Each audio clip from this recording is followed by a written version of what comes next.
నమస్తే, రామ్ రామ్, అస్సలం వాలేకుం, Aadab, శుభశం, good evening అందరికీ. రవికిషోర్ మాన్కర్ మీతో అందరూ హెల్దీగా ఉండాలని కోరుకుంటూ AP DSC 2024 SA TGT PGT Hindi content practice set 53కి స్వాగతం సుస్వాగతం. హోప్ మనం కొత్త సంవత్సరంలో వచ్చాం, కానీ మెగా డిఎస్సి 2024 అని చెప్పేసి ఉంది. కాకపోతే మనకి ఇప్పుడు 2025 కూడా అనుకోండి, ఎటైనా పర్వాలేదు. అయితే ఇక్కడ మీ అంతా కూడా ఒకసారి చెక్ చేయండి, వాయిస్ కూడా అంత క్లియర్ ఉండదు. ఎస్ సార్ ఆల్ క్లియర్ అని చెప్పేసి కామెంట్ చేసేయండి.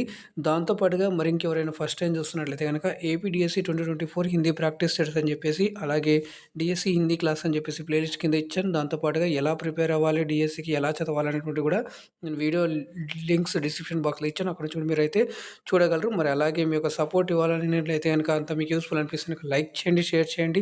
అలాగే ఫస్ట్ టైం చూస్తున్నట్లయితే ఛానల్ని సబ్స్క్రైబ్ చేసుకొని పక్కన ఉన్న గంట సింబల్ నొక్కి ఆల్ అని సెలెక్ట్ చేసుకోండి. అప్పుడే నేను చేసే ప్రతిస్ కూడా మీకు మొదటగా నోటిఫికేషన్ రూపంలో అయితే వస్తుందండి. ఓకే, సో మనం లేట్ చేయకుండా అయితే ఈరోజు మొదటి ప్రశ్న అయితే చూసిద్దాం. చూడండి, చంద్ కా పహలా ప్రమాణ్ కహా దేఖ్నే కో మిల్తా హై. ప్రశ్న మరొకసారి, चंद का पहला प्रमाण कहाँ देखने को मिलता है?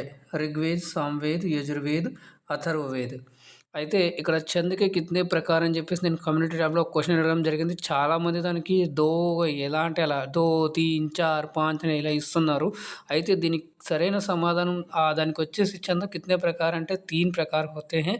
వే కౌన్ కౌన్ సే హై అంటే కనుక మాత్రిక్ ఛంద్, వర్ణిక్ ఛంద్, అలాగే ముక్తక్ ఛంద్. ఇది మీరు గుర్తుపెట్టుకోండి. దాని తర్వాత మళ్ళీ మనకి దాంట్లో లోపల కూడా రకాలు ఉంటాయి. సమ్మాత్రిక్, అర్ధ సమ్మాత్రిక్, విసమ్మాత్రిక్. ఇక్కడైనా కూడా మాత్రిక ఛంద్రం మళ్ళీ రకాలు ఉన్నాయి కదా, ఈ 3 అయితే వస్తాయి. ఇలాగైతే మీరు చేయాల్సి ఉంటుంది. అయితే దీనికి సరైన సమాధానం మరి ఇక్కడ ఎవరైతే ఆప్షన్ ఇక్కడ ఏ ఇస్తున్నారో ఎగ్దమ్ రైట్ అండి. ఇది మనకి ఋగ్వేద్లో అనేటువంటిది మొదట మనకు ఇవ్వడం జరిగింది. ఋగ్వేద్ అనకూడదు, రిగ్వేద్ అనాలి. ఓకేనా? సో ఎందుకు అంటే మనకి ఇది ఏదైతే ఉందో ఇది రీగా ఉచ్చారణ పడుతుంది. ఓకేనా? ఆర్ఐఈ లేదా మీరు ఎలాగైనా ఆర్ఐ అనేవి గుర్తుపెట్టుకోవడం మీకు ఇలా అంటున్నాను. రీ అనేవంటి ఉచ్చారణ చేయాలి. లైక్ ఋత్విక్ కాదు, రిత్తిక్. ఓకేనా? సో ఇలాగా మనం ఈ దాన్ని మార్పు చేయాలి. ఓకేనా అండి? ఎస్. సో రెండవ ప్రశ్న కూడా చూద్దాం. హిందీ సాహిత్యమే హాలావాద్ అండి, ఇది ఇలహాబాద్ అని పడింది. హాలావాద్ కా ఆగమన్. ఇక్కడ మీరు కొంచెం కరెక్ట్ చేసుకోండి. ఇది నేను మీకు పీడిఎఫ్ ఇచ్చేటప్పుడు దీన్ని కరెక్ట్ చేస్తాను. ఓకేనండి? హాలావాద్ అంటే మీకు అందరికీ ఐడియా ఉంటుంది. సో దీని యొక్క చూసుకున్నట్లయితే మనకి జనకు వచ్చేసి హరివంశరాయ్ బచ్చన్ అండి. హరివంశరాయ్ బచ్చన్. ఓకేనా? సో అమితాబ్ బచ్చన్ గారి వాళ్ళ నాన్నగారు. అయితే ఇక్కడ ఏమంటానంటే ఆగమన్ కిస్ సాహిత్య సే హువా హై అని అడుగుతున్నారు. అంగ్రేజీ, సంస్కృత్, బాంగ్లా, ఫార్సీ. ప్రశ్న మరొకసారి, హిందీ సాహిత్యమే హాలావాద్ కా ఆగమన్ కిస్ సాహిత్య సే హువా హై? అంగ్రేజీ, సంస్కృత్, బాంగ్లా, ఫార్సీ. అయితే దీనికి సరైన సమాధానం మరి ఎవరైతే ఇక్కడ ఆప్షన్ డి ఇస్తున్నారో ఎగ్దమ్ కూడా రైట్ అండి. ఫార్సీ నుంచి అయితే ఇది రావడం జరిగింది. ఓకేనా?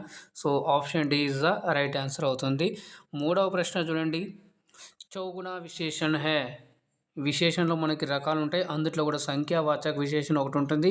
అందుట్లో కూడా మనం డీప్గా వెళ్తే కనుక రకాలు అయితే ఉంటాయి. సో ఆ టైప్స్లో ఇక్కడ ఏమడుగుతున్నారు? చౌగుణ అనేటువంటిది ఏమడుగుతున్నారు? క్రమ సంఖ్యావాచక, ఆవృత్తి సంఖ్యావాచక, పూర్ణ సంఖ్యావాచక, అపూర్ణ సంఖ్యావాచక. అయితే మీరు ఇక్కడ ఒక్కొక్క దానికి ఒక్కొక్కటి మీ అయితే కామెంట్ చేయండి. నేను మీ అక్కడ కామెంట్స్ అని కూడా చేస్తున్నాను. అందరికీ మరొకసారి హాయ్, హలో, నమస్తే, ప్రణామ్. ఓకేనా అండి? సో నమస్కారం, good evening, what ever you want. So మరి ఇక్కడ చూసుకున్నట్లయితే కనుక చౌగుణ విశేషణ హై అంటే కనుక ఇది ఆప్షన్ మరి ఎవరైతే ఇక్కడ బి ఇస్తున్నారో ఎగ్దమ్ కూడా రైట్ అండి. ఆవృత్తి సంఖ్యావాచక అండి. ఆవృత్తి అంటే దోగుణ, తీంగుణ, చౌగుణ కదా. సో రిపీట్ మనకి టైమ్స్ ఉంటాయి. మ్యూజిక్లో మనకు వస్తుంటాయి కదా. సో డ్యాన్స్లో కానివ్వండి, మ్యూజిక్లలో కానీ ఇది ఎక్కువ వాడతాం మనము. ఓకేనా? స్పీడప్ చేయడం అనమాట, టైంలో స్పీడప్ చేయడం. అలాగే మనకి ఆవృత్తి అవుతూ ఉంటుంది. క్రమంలో అంటే నెంబర్స్ ఉంటాయి, 1, 2, 3 ఇలాగా. పూర్ణ సంఖ్యావాచక అంటే కంప్లీట్ నెంబర్స్ రావడం. అలాగే అపూర్ణ అంటే మనకి ఇన్కంప్లీట్ నెంబర్స్ రావడం. మీరైతే కామెంట్ చేయండి, మీరు చూస్తున్నాను. ఎస్. ఓకే. సో మరి ఇక్కడ option B is the right answer అవుతుంది. 4వ ప్రశ్న చూడండి. యుగ్ ధారా కిస్కి రచన హై? ప్రశ్న మరొకసారి, యుగ్ ధారా కిస్కి రచన హై? సూర్యకాంత్ త్రిపాఠి నిరాలా, నాగార్జున, సుమిత్రానందన్ పంత్, డాక్టర్ నగేంద్ర. సారీ అండి. సో, 'యుగధార' కిస్‌కి రచన హే అంటే 'నాగార్జున'. సో, ఇతని పేరు కూడా అయితే ఉంది. సో, ఇతని అసలు పేరేందో మీరైతే కామెంట్ చేసేయండి. ఇంతకుముందు మనం ప్రాక్టీస్ సెట్‌లో కూడా చాలా డిస్కస్ చేయడం జరిగింది. సూర్యకాంత్ త్రిపాఠి, నిరాల, నాగార్జున, సుమిత్రానందన్ పంత్, డాక్టర్ నగేంద్ర. అయితే ఇక్కడ మటుకు మరి ఎవరైతే ఆప్షన్ బి ఇస్తున్నారో ఎగ్జామ్ కూడా రైట్ అండి. నాగార్జున అండి. ఓకేనా. సో, బాబా నాగార్జున అని ఉంటారు. ఓకేనా. సో, 'యుగధార' ఇది గుర్తుపెట్టుకోవాలి. సుమిత్రానందన్ పంత్ అందరికి తెలిసిందే. ఈయన గురించి మనం చాలా సార్లు డిస్కస్ చేయడం జరిగింది.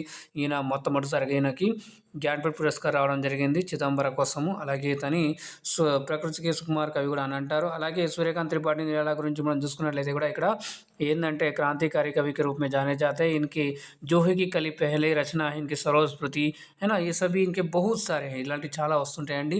సో, డాక్టర్ నగేంద్ర చూసుకున్నట్లయితే మనకి ఆలోచక్ అండి. ఓకేనా. హిందీ సాహిత్య ఆలోచక్ రహే हैं जी. ఐదవ ప్రశ్న చూడండి. యుగ్ की गंगा किसकी रचना है? युग की गंगा किसकी रचना है? रामनरेश त्रिपाठी, सुभद्रा कुमारी चौहान, केदारनाथ अग्रवाल, केदारनाथ सिंहंडी. ఇక్కడ చూసుకున్నట్లయితే మంచిది ఒకసారి చూసుకోండి. 'యుగ్ की गंगा किसकी रचना है? రామ్ నరేష్ త్రిపాఠి. సో, అయితే మన కంటెంట్ టెక్స్ట్ బుక్‌లో వచ్చినటువంటి మరి రామ్ నరేష్ త్రిపాఠి రచించినటువంటి ఒక కవిత ఏంటిది కామెంట్ చేయండి. దాంతో పాటుగా సుభద్ర కుమారి చౌహాన్. సో, ఇది కూడా మనం రీసెంట్‌గా అయితే అడగడం జరిగింది. ఈమె రాసినటువంటి ఒక కవిత ఏంటిదో మీరైతే కామెంట్ చేసేయండి. అలాగే మన టెక్స్ట్ బుక్ కంటెంట్‌లో ఉందండి. కేదార్నాథ్ అగ్రవాల్ గురు కూడా ఉంది. అయితే కేదార్నాథ్ సింగ్ ఇక్కడ ఉంది. మరి ఇక్కడ చూసుకున్నట్లయితే గనక ఇక్కడ ఈ ప్రశ్నకి 'యుగ్ की गंगा किसकी रचना है' అంటే ఆప్షన్ ఇక్కడ ఎవరైతే సి ఇస్తున్నారో ఎగ్జామ్ కూడా రైట్ అండి. కేదార్నాథ్ అగ్రవాల్ అండి.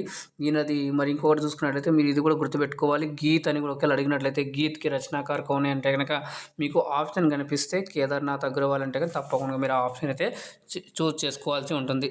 ఆరో ప్రశ్న చూడండి. తాజ్ కిస్‌కి రచన హై? ताज किसकी रचना है? सूर्यबाला, प्रकाश मनु, शिव मंगल सिंह सुमन, सुमित्रानंदन पंत. ప్రశ్న మరొకసారి.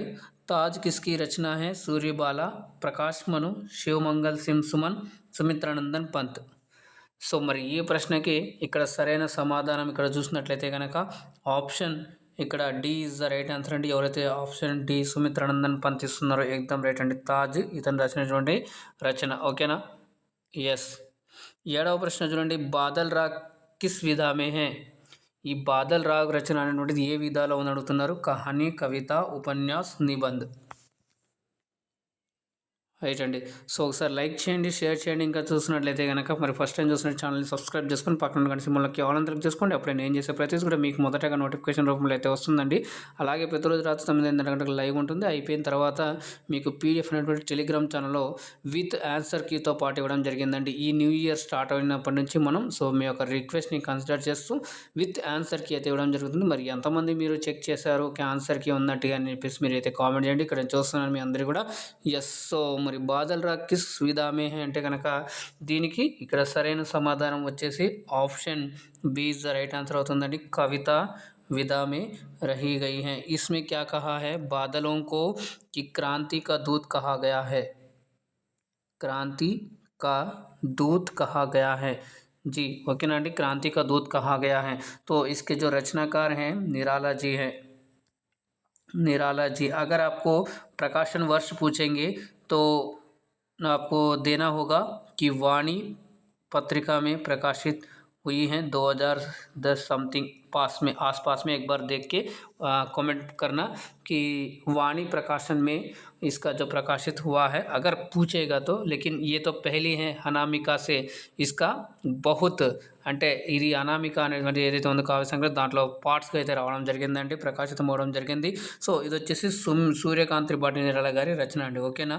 సో, ఉపన్యాసం, నిబంధ, కహాని ఇవన్నీ కూడా మీకు ఐడియా ఉంటుంది. ఎస్. సో, నెక్స్ట్ చూసుకున్నట్లయితే దులాయి వాली कहानी पहली बार किस पत्रिका में प्रकाशित हुई थी? दुलाई वाली कहानी पहली बार किस पत्रिका में प्रकाशित हुई थी? चांद, सुधा, रूपाब, सरस्वती. ఓకేనా అండి. ప్రశ్న మరొకసారి. దులాయి వాली कहानी पहली बार किस पत्रिका में प्रकाशित हुई थी? దీనికి మరి ఇక్కడ సరైన సమాధానం వచ్చేసి option D is the right answer అవుతుందండి. सरस्वती पत्रिका में प्रकाशित हुई थी. अगर आप देखेंगे तो 1907 में. ठीक है. और इसके जो रचनाकार है राजेंद्र बाला घोष. कौन है जी? राजेंद्र బాలా ఘోష్. సో, ఈమె ఎవరయ్యా అంటే గనక ఈమె ఒక లేఖిక అండి. మీరు గుర్తుపెట్టుకోవాలి. లేఖిక. ఇది లేఖక్ కాదు, లేఖిక. అయితే ఇందులో మరి ఏం చెప్పబడింది ఈ రచనలో అంటే గనక ఇది ఒక ట్రావెల్ అనమాట. ట్రావెల్ అంటే యాత్రి అంటాం గదా! సో, ఆవిడ గారు ట్రైన్‌లో చేస్తున్నటువంటి యాత్రలో ఎక్కడి నుంచి అంటే కాశీ నుంచి ఇలహాబాద్ అండి. కాశీ నుంచి ఇలహాబాద్ వెళ్తున్న సమయంలో ఈ రచన అక్కడ అలా ఉంటుంది. అయితే దీంట్లో ఏం చెప్పబడిందంటే స్త్రీ చేతనకి బాత్ కీ గయి హై. ఉమెన్ ఎంపవర్‌మెంట్ కూడా బాగుంటుంది కాబట్టి సో, ఇది ఉంటుంది. స్త్రీ చేతన అలాగే युग की चेतना के बारे में भी इसमें बताया गया है, ठीक है ना? युग की चेतना में इसका जो वर्णन किया गया है और इसमें स्त्री की जो उसकी वेदनाएँ हैं, इसमें इस कहानी, इस रचना के माध्यम से वे बताए गए हैं। कौन? कि राजेंद्र బాలా ఘోష్ జీ. आपको समझ में आ रहा होगा. మరి మీకు అంతా కూడా అర్థమవుతుంది అనుకుంటున్నాను. యెస్. సో, ఈరోజు మరి మీకు క్లాస్ ఎలా అనిపిస్తుంది మీరైతే కామెంట్ చేయండి. ఈరోజు కొంచెం డిఫరెంట్‌గానే కనిపిస్తుంటుంది. చాలామంది కూడా అడుగుతున్నారు. సార్ కొంచెం ల్యాగ్ అవుతుంది. మీరు కొంచెం టైం తీసుకున్నారని అంటున్నారు. సో, నేను మీకోసం లైవ్ చేస్తున్నాను. అయినా కొంతమందికి మరి ఇబ్బంది కలుగుతున్నప్పుడు మనం ఈరోజు ఒక ప్రయత్నం అయితే చేస్తున్నాం. ఈ క్లాస్ ఎలా అనిపిస్తుందో మీరు దీన్ని బట్టి మీరైతే తెలియజేయండి. మీ యొక్క ఒపీనియన్, సజెషన్ అయితే. ఓకేనా? రైట్ అండి. సో, నెక్స్ట్ 9వ ప్రశ్న చూడండి. నాగరీ ప్రచారిణి సభ కहाँ पर है? నాగరీ నాగరీ ప్రచారిణి సభ వారాణసి, నయీ ఢిల్లీ, ఇలహాబాద్, కోయి నహీ. ఓకేనా అండి. సో, మీరు కరెంట్ అఫైర్స్‌లో భాగంగా మీరు ఇప్పుడు దగ్గరలోనే మనకు ఉంది. ఈ మంత్ 13 నుంచి మనకు మహాకుంభ మేళా అనేది జరగబోతుంది అంటే ప్రయాగ్‌రాజ్‌లో. సో, ప్రయాగ్‌రాజ్ అంటేనే ఇలహాబాద్ అని మీరు గుర్తుపెట్టుకోవాలి. సో, ఈ తరుణంలో మనకి ఇలహాబాదు ఆ క్షేత్రంలో ఉన్నటువంటి ఆ పరిసరాల క్షేత్రంలో ఉన్నటువంటి సంబంధించి కానివ్వండి, మహాకుంభ మేళాకు సంబంధించి కానివ్వండి కొన్ని క్వెషన్‌లు వచ్చే అవకాశం ఉంటుంది కరెంట్ అఫైర్స్‌లో భాగంగా. ఓకేనండి. సో, జీకే భాగం కూడా మీరైతే తెలుసుకోవాల్సి ఉంటుంది. త్రివేణి సంగమం ఎక్కడ ఉంది అనేది క్వెషన్ అడిగినట్టయితే గనక మీరు ఇలహాబాద్ అంటే ప్రయాగ్‌రాజ్‌లో ఉందని చెప్పేసి మీరైతే కామెంట్ అంటే మీరు ఆన్సర్ చేయాల్సి ఉంటుంది. ఓకేనా? యెస్. నాగరీ ప్రచారిణి సభ ఇక్కడ ఉందంటేనే గనక option A is the right answer అండి. ఓకేనా? So, option A is the right answer అండి. కేంద్రీయ హిందీ నిదేశాలయ ఎక్కడ ఉందంటే గనక మీకు ఒకవేళ క్వెషన్ అడిగాననుకోండి న్యూఢిల్లీలో మనకి కేంద్రీయ हिंदी నిదేశాలయ కहाँ पर है అని అడిగాను అనుకోండి. ఓకేనా? సో, కేంద్రీయ హిందీ నిదేశాలయ ఎక్కడ ఉందంటే మనకి న్యూఢిల్లీలో ఉందండి. ఓకేనా? సో, మరి కోయి నహీ అనేది ఇక్కడ అలహాబాద్లో అంటే పెహలా సాహిత్యిక్ సమ్మేళన్, హిందీ సాహిత్యిక్ సమ్మేళన్ ఎక్కడ ఉందంటే కనుక ఇది హిందీ సాహిత్యిక్ సమ్మేళన్ ఎక్కడ అయ్యింది అనే ఇలా వచ్చిందనుకోండి మీకు అప్పుడు ఏం చేయాలంటే మీరు అలహాబాద్లో అంటే ప్రయాగ్రాజ్లో జరిగిందని చెప్పేసి మీరైతే ఆన్సర్ చేయాల్సి ఉంటుంది. ఓకేనా? సో, మన దాదాపుగా హిందీకి సంబంధించిన రచనలు కానీ ఏవైనా కానీ దాదాపుగా మనకి రచనలు ఎక్కువ కూడా మనకి ఈ లక్నో, ఇలహాబాదు, న్యూఢిల్లీ ఇటు తీసుకున్నట్లయితే కనుక మనకి దగ్గర దాపు పంజాబు ఇక్కడ ఇటుపక్క క్షేత్రాల్లోనే మనకి ఎక్కువ రచనలు కానీ ఇట్లాంటివి ఎక్కువైతే ఉంటాయి. ఓకేనా? సో, కాశీ ఇవన్నీ కూడా మీరైతే రచనలు అక్కడ నుంచి ముజఫర్ నగర్ ఇలాగ దగ్గరలో ఉన్నటువంటి మనకు ఆల్మోస్ట్ అక్కడనే ఉంటాయండి. యెస్. సో, కొంచెం అయితే మీరు ప్లేస్ గుర్తుపెట్టుకోవాలి. నేను ఫిజికల్‌గా చెప్తున్నాను. ఓకేనా? సో, కొంచెం మీరు ఇండియా మ్యాప్ పరంగా మీరు చూసుకున్నట్టయితే గనక మనకు హిందీ ఎక్కువ అటుపక్కనే కనిపిస్తుంది. ఓకేనా? బీహార్ సో, ఇదంతా ఏరియాలో కూడా ఇట్లా మనకు కనిపిస్తుంది. సబరస్ కే లేఖక్ కౌన్ హై? బందా నవాజ్, ముల్లా వజాహి, షాబాజ్ హుసైని, బుర్హానుద్దీన్ జానం. ప్రశ్న ఇది కూడా చూసుకున్నట్లయితే దక్షిణ్ హిందీకి పెహలే గద్య రచన అండి ఇది. సో, ఇది మీరు చూసుకున్నట్లయితే సబరస్ అనేటువంటిది ఏదైతే ఉందో సో దక్షిణ్ हिंदी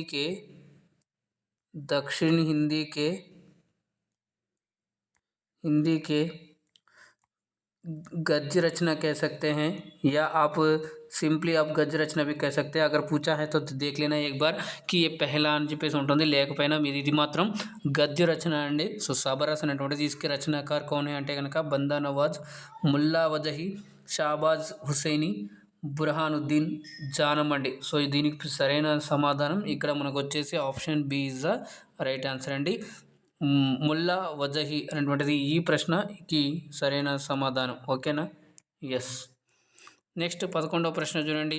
మే సబ్ బురాయి ఓడే రహూంగి పర్ తుమే బురా నా కహనే దూంగి నా హీ బురా బన్నే దూంగి యహ్ కథన్ కిస్కా హై? రమణికా గుప్తా, శివరాణి దేవి, మన్ను భండారి, కృష్ణా సోబతి.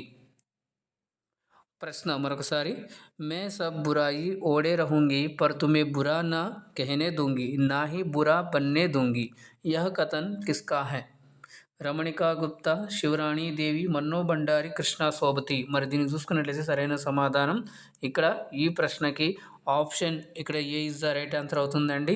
రమణికా గుప్తా అనేటువంటి ఇక్కడ సరైన సమాధానం. సో అందరితో ఒక రిక్వెస్ట్ ఏంటంటే మీరు ఇప్పటిదాకా చేస్తున్నటువంటి క్వశ్చన్లు ఎన్ని కరెక్ట్ అవుతున్నాయి ఎన్ని రాంగ్ అవుతున్నాయి మీరు అన్ని కూడా చేసుకొని లాస్ట్లో చివరిలో హానెస్ట్గానే మీకు ఎన్ని వస్తున్నాయి అనేటువంటిది మీరైతే కామెంట్ చేయాల్సి ఉంటుంది. ఓకేనా. సో ప్రతి ఒక్క క్వశ్చన్ని అటెంప్ట్ చేసే ప్రయత్నం అయితే చేయండి. ఎందుకంటే మనకు 160 బిట్స్ ఉంటాయి కాబట్టి 80 మార్క్స్ కాబట్టి అందులో నెగిటివ్ మార్కింగ్ లేవు కాబట్టి సో మీరు ఈజీగా అన్నీ కూడా కామెంట్ చేయండి. సో ఏదో ఒకటి మీకు మంచిగా స్కోర్ ఇచ్చే పాయింట్ అయితే ఉంటుంది. ఓకేనా. ఎస్. 12వ ప్రశ్న చూడండి. పर्ण ముకుట్ కే రచనాకార్ కౌన్ హే. ఇక్కడ చూడండి ఈ పर्ण ముకుట్ అనేది కొంచెం మీరు కరెక్ట్ చేసుకోవాలి. ఇక్కడ మీకు చూపిస్తాను. ఈ పर्ण ముకుట్ ఇలా ఉంటుందండి, ఇలా రాయాలి. ఓకేనా. సో పर्ण ముకుట్ पर्ण मुकुट के रचनाकार कौन है? शिव प्रसाद सिंह, रमेश चंद्र शाह, कुबेरनाथ राय, राम अवध शास्त्री.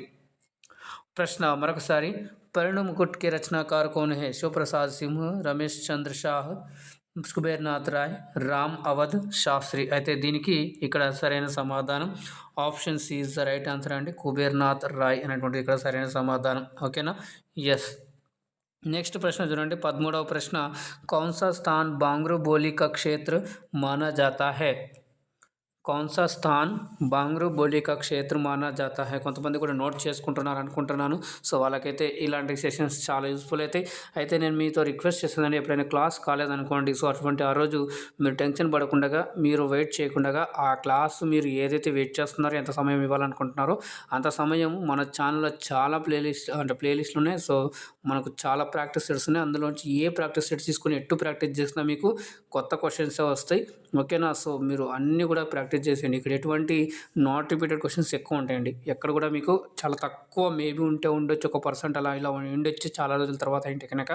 సో దాదాపుగా మనం డిస్కషన్లో రిపీట్ చేస్తున్నాం కాబట్టి ఇవన్నీ హోప్ మీకు ఉపయోగపడుతున్నాయి అనుకుంటున్నాను. సో ఈ వీడియోస్ వల్ల, ఈ క్లాసెస్ వల్ల, ఈ ప్రాక్టీసెస్ల వల్ల మీకు ఎంత ఉపయోగపడుతుందో మీరైతే కింద కామెంట్ చేయండి. కామెంట్ చేయడం వల్ల ఏమవుతుందంటే చూసే వాళ్ళకి ఎవరైనా కూడా వీడియోలో కొంతమంది కామెంట్ చూసే వాళ్ళు కూడా ఉంటారు కాబట్టి వాళ్ళకి కూడా ఒక ఇమేజ్ అనేటువంటి వస్తుంది. సో అలాగే మీరు ఒకసారి లైక్ చేయండి, షేర్ చేయండి. ఓకేనా. సో ఫస్ట్ టైం చూస్తున్నట్టు ఛానల్ని సబ్స్క్రైబ్ చేయండి. ప్రతిరోజు అనేటువంటి క్లాస్ అయితే వస్తుంది. మీకు ఎగ్జామ్ అయ్యేంత వరకు కంటిన్యూస్ అయితే ఉంటాయండి. ఓకేనా. ఇక్కడ ఎటువంటి పెయిడ్ బ్యాచ్ ఏం లేదు. చాలామంది అడుగుతున్నారు, సార్ మాకు ప్రాక్టీస్ సెట్స్ కావాలి, మీరు ఏమైనా మనీ తీసుకుంటారా ఎలా అది అని చెప్పేసి. ఏం మనీ లేదండి. ఎక్కడ కూడా మనకి ఎక్కడ కూడా మనం ఇది పెట్టట్లేదు. డైరెక్ట్గా మనం యూట్యూబ్లోనే చేయడం జరుగుతుంది. చేసిన తర్వాత పీడిఎఫ్ మనం టెలిగ్రామ్ ఛానల్ ఇవ్వడం జరుగుతుంది. ఒకవేళ మీరు ఇంకా జాయిన్ కానట్లయితే కింద డిస్క్రిప్షన్ బాక్స్లో టెలిగ్రామ్ ఛానల్ లింక్ ఇచ్చాను. ఓకేనా. సో మరి ఇక్కడ చూసుకున్నట్లయితే कौन सा स्थान बांग्रू बोली का क्षेत्र माना जाता है అంటే హిసార్, ఇటావా, జాలోన్, అలీగఢ్.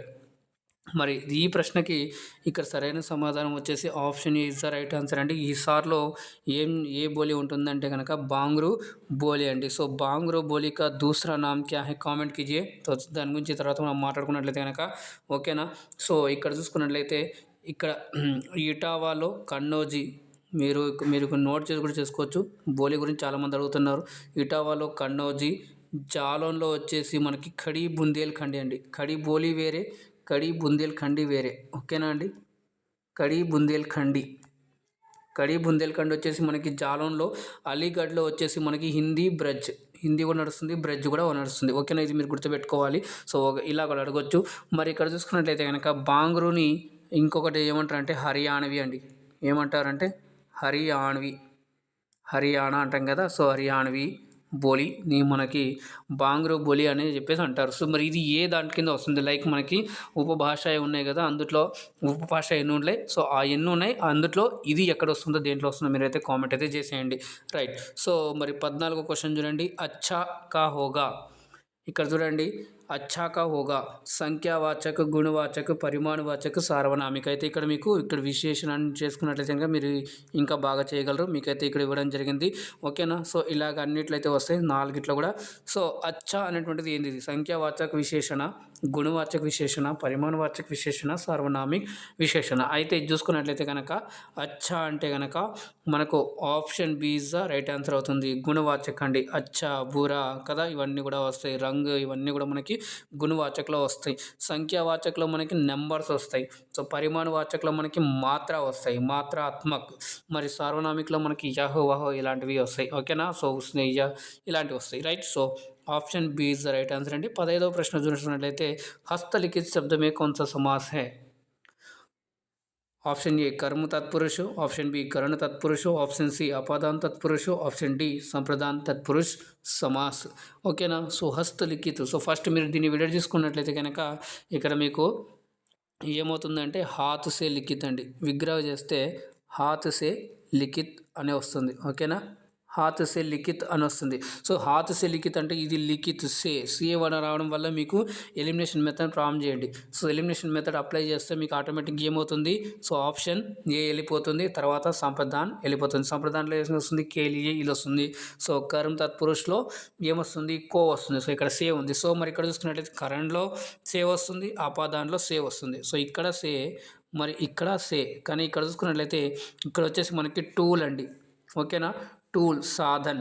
ఓకే. సో సాధన్ అనేది అనుకున్నట్లయితే కనుక సాధన్ దీంట్లో వస్తుంది. నెక్స్ట్ ఈ సేలో వచ్చేసి మనకి ఏమవుతుందంటే అల్గావ్. అల్గావ్ అంటే సపరేట్. అల్గావ్ అంటే సపరేట్ అండి. ఓకేనా. So separate. సో ఇది మీరు గుర్తు చేసుకోవాలి. సో అందుకని మనకి ఆప్షన్ ఏమవుతుందంటే ఇక్కడ option B is the right answer అవుతుందండి. తత్పురుష్, కరణ్ తత్పురుష్, కరణ్ తత్పురుష్. ఎందుకంటే హాత్ సే చేతి ద్వారా రాయడం ద్వారా, కాబట్టి option B is the right answer for this question అండి. సో ఇలాగా మనం మొత్తం ఇవాళ 15 క్వశ్చన్ అయితే చేసుకోవడం జరిగింది. ఈరోజు ప్రాక్టీస్ సెట్స్ మీకు ఎలా అనిపించింది, అలాగే మీకు ఎన్ని మార్కులు వచ్చాయి, ఈజీ, హార్డ్, మోడరేట్, అలాగే మీ యొక్క సజెషన్స్, ఫీడ్బ్యాక్ అన్ని కూడా కామెంట్ రూపంలో తెలియజేయండి. అలాగే యూస్ఫుల్ అనిపిస్తే, మంచిగా అనిపిస్తున్నట్లయితే లైక్ చేయండి, షేర్ చేయండి. ఫస్ట్ టైం చూస్తున్నట్లయితే ఛానల్ని సబ్స్క్రైబ్ చేసుకుని పక్కన గంట సింబల్లోకి ఆల్ అని సెలెక్ట్ చేసుకోండి. అప్పుడు నేను చేసే ప్రతిదీ కూడా మీకు మొదటగా నోటిఫికేషన్ రూపంలో అయితే వస్తుందండి. మరి ఈ క్లాస్ ప్రతిరోజు రాత్రి 8:30 లైవ్లో ఉంటుంది. దాని తర్వాత మీకు పీడిఎఫ్ అనేటువంటి ఫ్రీగా టెలిగ్రామ్ ఛానల్ అయితే పోస్ట్ చేయడం జరుగుతుంది. ఇంకా ఎవరైనా జాయిన్ కావట్లయితే కింద డిస్క్రిప్షన్ బాక్స్లో మీకు టెలిగ్రామ్ ఛానల్ లింక్ ఇచ్చాను. మరి ఇంకా ఎవరైనా జాయిన్ కంటే అక్కడ నుంచి జాయిన్ అయిపోవచ్చు. మరి అలాగే మీరు దాన్ని ఫ్రీగా డౌన్లోడ్ చేసుకుని మీకు ప్రిపరేషన్లో భాగంగా యూజ్ చేసుకోవచ్చు. అలాగే చూస్తున్న ప్రతి ఒక్కరికి, కామెంట్ చేస్తున్న ప్రతి ఒక్కరికి పేరు పేరున ధన్యవాదాలు తెలుపుకుంటూ మూవ్ ఫార్వర్డ్ పాజిటివ్ వైబ్రేషన్స్ అని మీరు జాగ్రత్తగా ఉండండి, సురక్షితంగా ఉండండి. మళ్ళీ కలుద్దాం రేపు రాత్రి 9 లైవ్లో. అందాక ధన్యవాదాలు. శుభరాత్రి. జై హింద్.